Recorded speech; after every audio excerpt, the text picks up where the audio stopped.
আসসালামু আলাইকুম। আজকে মাসের হচ্ছে কয় তারিখ? 16 তারিখ। 16 তারিখ। তো সবাই বেতন পেয়েছে, এই জন্য মাসের মোটামুটি দরকারি বাজারগুলো করেছি। তো কি কি বাজার করেছি, এটার বাংলাদেশে দাম কেমন এটা একটু দেখানোর চেষ্টা করব। তো লিথুনিয়াতে অনেক প্রোডাক্ট আছে যেগুলোর দাম তুলনামূলকভাবে বাংলাদেশের অনেক শাকসবজি বা অনেক কিছুর চেয়ে অনেক কম দাম। তো একটু তুলনামূলক দামগুলো দেখানোর চেষ্টা করব, কোন মানে সবজি বা কোন প্রোডাক্টের দাম কেমন। যেমন হচ্ছে বাংলাদেশে এখন সয়াবিন তেলের দাম কত? মোটামুটি 160-170 টাকা কেজি। এবং কিছুদিন আগে বলতে 1-1.5 বছর আগে এটার দাম 200 টাকাও গেছে। কিন্তু এখানে এই তেলটার দাম 100 টাকা লিটার, যেটা সূর্যমুখী তেল। এটা বাংলাদেশের দাম এটা আরো অনেক বেশি। তো এই জন্য 2 কেজি কিনে আনছি। এটা দুধের দাম এখন বাংলাদেশে কত? 60 টাকা। 70 টাকা কেজি। 70 টাকা। এখানে এটা হচ্ছে 65 টাকা কেজি। এবং বাংলাদেশে তো প্রচুর গরুর খামার আছে, সবাই গরু চাষ করে। কিন্তু লিথুনিয়াতে তো এটা নাই, কারণ এখানে প্রচুর ঠান্ডা। তারপরেও এখানে যে অর্গানিক দুধগুলো পাওয়া যায় এবং এগুলোর দাম খুবই সস্তা, মাত্র 65 টাকা লিটার। 2 লিটার আনছি। এখানে কলার দাম তুলনামূলক বেশি, কারণ এখানে কলা সবাই খায়। তো এটা হচ্ছে কেজি হিসেবে বিক্রি হয়। আজকে একটু সস্তা ছিল। কত? একটু সামনে রাখো। 100 টাকা, 100 টাকা কেজি।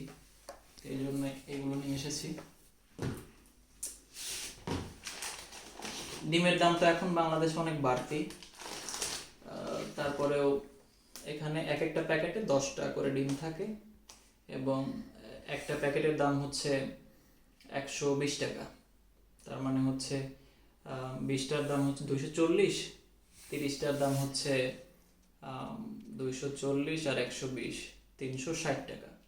তো খুব বেশি যে বাংলাদেশের যে দাম বেশি তাও কিন্তু না। এই জন্য 2 প্যাকেট নিয়ে এসেছি। আর কি কি আনা হয়েছে? চাউলের দামটা এখানে আকাশচুম্বী। যদিও এই এই চাউলটার দাম আগে ছিল 100 টাকা পার প্যাকেট, এখন হয়েছে প্রায় 180 টাকা। কারণ এই চাউলটা শুধুমাত্র ফরেনাররা খায়। আমরা যারা বাংলাদেশ, পাকিস্তান, ইন্ডিয়া থেকে এসেছি বা আফ্রিকা থেকে এসেছে মানুষ, এই প্যাকেটগুলো খায়, এই জন্য দাম বাড়াই দিছে। পেঁয়াজের দাম, যে পেঁয়াজের দাম বাংলাদেশে মোটামুটি 200, 300, 500 টাকা কেজি গেছে, সেই পেঁয়াজের দাম মাত্র 50 টাকা। এখানে অনেক ভ্যারাইটিজের পেঁয়াজ পাওয়া যায়। লাল, এটা মোটামুটি বাংলাদেশের পেঁয়াজের মতোই। তো এগুলোর ঝাঁজটা অনেক বেশি। তো এটা মোটামুটি 50 টাকা কেজি করে পাওয়া যায়। এটা প্যাকেট করাই থাকে 50 টাকা, মানে 45 সেন্ট। 2টা না হয়েছে। হ্যাঁ, দুই প্যাকেট আনা হয়েছে।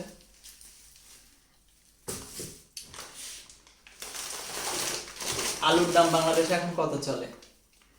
আলুর দাম কত? 70 টাকা কেজি বাজারের অবস্থা। আর এটা এনেছি হচ্ছে মাত্র 40 টাকা। 40 টাকায় পার কেজি। এখানে আছে 2 কেজির মতো, 80 টাকা। আর কি ইয়োগার্ট। কম দাম? তো এগুলো তো নর্মাল প্রাইসের মধ্যে। ডাউলের দাম, ডাউলের দাম তো মোটামুটি বাংলাদেশে এখন কত? 100, 120, 80, 90, 120, মানে এটা ডাউলের উপর নির্ভর করে। এটা হচ্ছে মুগ ডাল না? না, এটা মসুর ডাল না। মসুর ডাল। মসুর ডাল না, এটা এটা কি ডাল? এটা ছোলার ডাল বলে। ছোলার ডাল। তারপরেও বাংলাদেশে কত? 70-80 টাকা। 120 এখানে টাকা। মাত্র 40 টাকা। 40 টাকায় ডাউল। ছোলা আনছে কিছু। এখানে একটা জিনিস অনেকদিন ধরেই কিনবো ভাবতেছিলাম, কিন্তু কেনা হয় না, কারণ দামটা অনেক বেশি। বাংলাদেশের সবজির মধ্যে এই ফুলকপিটা অনেকদিন ধরে, মানে বিগত 1 বছরে কোনোদিনও কিনি নাই, কারণ এটার দাম হচ্ছে 500 টাকা পিস। তো এই জন্য কিনি নাই। আজকে ডিসকাউন্ট দিয়েছিল, মোটামুটি কত? 220-30 টাকা পিস। এই জন্য 2টা ফুলকপি নিয়ে এসেছি।